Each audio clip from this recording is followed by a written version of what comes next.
Polymer science एवं technology के क्षेत्र में हुए विकास से प्लास्टिक ने रफ्तार पकड़ी और जिंदगी के हर क्षेत्र में अपनी पैठ बना ली। अपने टिकाऊपन की वजह से ये प्रचलन में आई, लेकिन पर्यावरण के लिए घातक बन गई। पिछले लंबे समय से पर्यावरण संरक्षण की दिशा में प्रयत्नशील और Madhya Pradesh waste management committee के मेंबर इम्तियाज अली इस संबंध में कहते हैं, प्लास्टिक एक विश्वव्यापी समस्या है, लेकिन प्लास्टिक के बगैर हमारा कोई काम होने वाला भी नहीं। क्योंकि जब सुबह उठते हैं तो टूथब्रश से जो हमारी दिनचर्या शुरू होती है, तो शाम तक अनेकों चीज़ें ऐसी हैं जो प्लास्टिक की हैं जिनका हम उपयोग करते हैं। लेकिन इस प्लास्टिक का एक दूसरा दुष्प्रभाव भी है। 50 माइक्रोन से नीचे की पॉलीथीन है, जिसको कि शासन ने बैन किया हुआ है सुप्रीम कोर्ट के दिशा निर्देश पर। इसने समस्याएं क्रिएट की हुई, क्योंकि ये वाटर बॉडीज़ में जाके हमारी वाटर बॉडीज़ को डिस्टर्ब करता है। अनजाने में यदि इसको जला दिया जाता है तो इसमें से डाइऑक्सिन और फ्यूरॉन नामक जहरीली गैसेस निकलती हैं। जलवायु परिवर्तन की जो मुख्य समस्या आप देख रहे हैं कि गर्मी में सर्दी, सर्दी में गर्मी और बारिश अभी नहीं हो रही है, तो इसका मुख्य कारण भी कहीं ना कहीं कार्बन उत्सर्जन है। और कार्बन उत्सर्जन का जो मेन स्रोत जो अभी देखने में आ रहा है वो प्लास्टिक से होने वाला पॉल्यूशन। प्लास्टिक जिसे न तो जलाया जा सकता है और न ही इसे जमीन में गाड़ा जा सकता है। इसे जलाने से विषैली गैसों का उत्सर्जन होता है और मिट्टी में दबाए जाने पर वो 1000 साल तक भी नष्ट नहीं होती, बल्कि इससे निकलने वाले विषैले पदार्थ मिट्टी में अवशोषित होकर भूजल में पहुंचकर उसे भी प्रदूषित कर डालते हैं। प्लास्टिक के बैग ड्रेनेज सिस्टम को चोक करने का काम भी करते हैं। हमारे यहाँ प्लास्टिक की क्वांटिटी बढ़ रही है। जब हमने वर्ष 2007-8 में काम शुरू किया था तो भोपाल में प्रतिदिन प्रति व्यक्ति लगभग 250 ग्राम कचरा उत्सर्जित करता था। इसमें लगभग 7% प्लास्टिक होता था। लेकिन जब 2013 में हमने इस सर्वे को 2 बार रिपीट किया तो वो क्वांटिटी बढ़कर लगभग 350 ग्राम हो गई और प्लास्टिक की तादाद भी जो है लगभग 14% हो गई है। और 2018 आते आते ये आंकलन लगभग 500 ग्राम हो जाएगा और हमारे यहाँ 20 से 22% कचरे के अंदर प्लास्टिक निकलेगा। कैरी बैग हैं, हमारे स्पून है, हमारी ऐसी यूज एंड थ्रो प्लेट्स हैं जिनके कारण प्लास्टिक बढ़ रहा है। साथ ही जो पैकेजिंग मटेरियल है और जो हमारे यहाँ आज जो फूड आइटम्स हैं उसके अंदर जो पैकेजिंग मटेरियल यूज़ किया जा रहा है मल्टी लेयर कोटेड प्लास्टिक, इसने सबसे ज़्यादा बड़ी समस्या हमारे यहाँ क्रिएट की हुई है। इसी तरह से गवर्नमेंट ने लगभग 80 माइक्रोन से नीचे का प्लास्टिक जो है उसको बैन किया हुआ है। 80 माइक्रोन से ऊपर का जो प्लास्टिक है उसको ही रिसाइकल किया जा सकता है। आंकड़े बताते हैं कि हर साल दुनिया में लगभग 100 मिलियन टन प्लास्टिक का उत्पादन होता है। इसमें से 25 मिलियन टन नष्ट नहीं होने वाली प्लास्टिक पर्यावरण में जमा हो रही है। दुनिया भर में तकरीबन 70,000 टन प्लास्टिक महासागरों और समुद्रों में फेंक दिया जाता है। जलीय जीव जंतु और जलीय पौधों को इसकी वजह से काफी नुकसान उठाना पड़ रहा है। प्लास्टिक ने सबसे ज़्यादा जो प्रभावित किया है मनुष्य को तो किया ही है, साथ ही हमारे जो जीव जंतु और हमारे जो प्राकृतिक संसाधन हैं उनको ज़्यादा प्रभावित किया है। बारिश इस बार कम हुई थी तो हमारे भोपाल का जो तालाब है वो काफ़ी उसका जलस्तर कम हुआ है और जलस्तर कम होने के बाद हमने देखा कि तालाब के चारों साइड पॉलीथीन ही पॉलीथीन दिख रहा था। पिछले सप्ताह ही वहाँ पर एक श्रमदान कार्यक्रम हुआ और लगभग 1 ट्रक प्लास्टिक हम लोगों ने एक कॉर्नर से निकाला जो कि हमारा बोट क्लब का पास।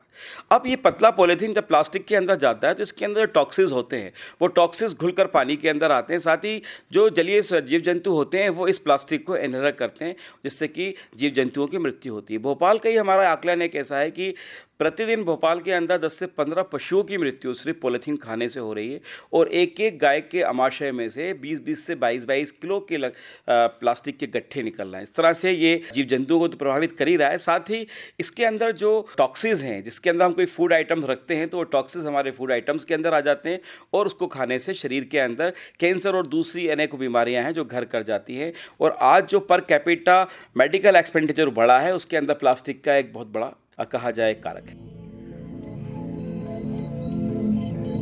यद्यपि प्लास्टिक से बने सामान सुविधाजनक होते हैं, लेकिन पृथ्वी पर इसकी वजह से होने वाले दुष्परिणामों से भी हमें अवगत होना जरूरी है। पृथ्वी की तस्वीर बदसूरत न होने पाए, इसके लिए प्लास्टिक के उचित निपटान की जानकारी लेकर उसका निष्पादन करने के लिए हमें व्यवस्था करनी होगी।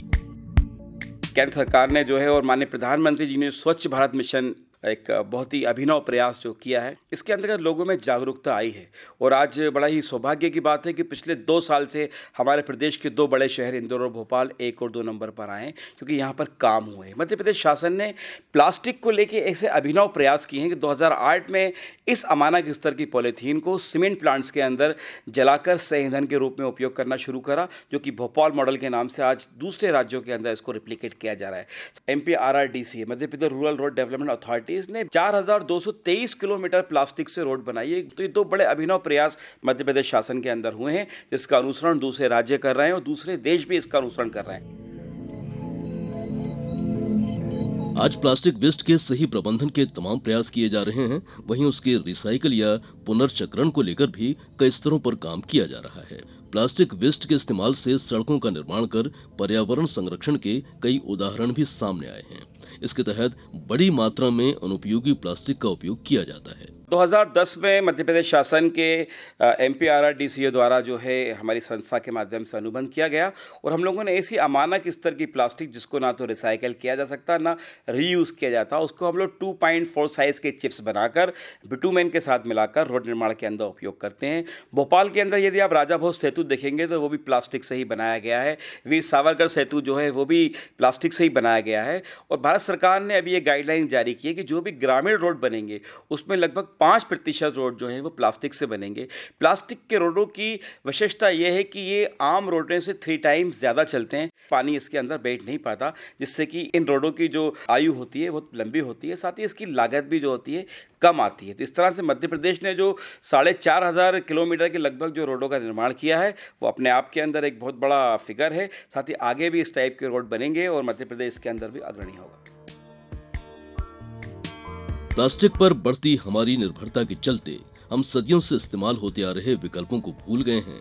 हमें चाहिए कि जितना संभव हो खरीदारी के वक्त कपड़े या कागज से बने बैग्स को यूज करें, प्लास्टिक की अनुपयोगी चीजों को निर्धारित स्थान पर डिस्पोज करें, उसके रिसाइकल का प्रबंध करें। ऐसी क्रॉकरी है या ऐसे डिस्पोजल क्रॉकरी है जिसको आप एक बार इस्तेमाल करते हैं फेंक देते हैं, उसका कतई उपयोग ना करें। प्लास्टिक की बाटलों का भी उपयोग कम करें और धीरे धीरे करके इसको जितना हम कम करेंगे तभी होगा। कि शासन के बस की बात नहीं है कि वो इतनी बड़ी क्वांटिटी में निकलने वाले कचरे को हैंडल कर पाए। जब तक कि जनता हमारी शासन को, हमारी नगरीय निकायों को, हमारी पंचायतों को सहयोग नहीं करेगी, प्लास्टिक जैसी भयानक बीमारी से शासन अकेले नहीं जूझ सकता। इसलिए मैं आपसे अनुरोध है कि प्लास्टिक का उपयोग कम से कम करें। घर से जब जाएं तो अपने खुद का एक थैला लेकर जाएं, कपड़े का थैला लेकर जाएं, और जो भी प्लास्टिक का उपयोग कर रहा है उसको आप बताएं कि इस प्लास्टिक का कम से कम उपयोग करें, तभी जाके इस प्लास्टिक रूपी दानव से हम सब निपट सकते हैं। मुश्किल नहीं है कुछ भी अगर ठान लीजिए। बात बिल्कुल सही है। प्लास्टिक वेस्ट को नियंत्रित करने की पहल सबको मिलकर करना होगी। शासन के प्रयासों को आगे बढ़ाने में अपने घर, गांव या शहर को प्लास्टिक वेस्ट से मुक्त कराने के लिए हमें पर्यावरण हितैषी गतिविधियों को स्थान देना होगा और एक स्वच्छ पर्यावरण की राह प्रशस्त करना होगी। तो आइए मिलकर प्रयास करें प्लास्टिक वेस्ट के सही प्रबंधन के लिए। हमारे साथ थे पर्यावरण के क्षेत्र में लंबे समय से काम कर रहे श्री इम्तियाज अली।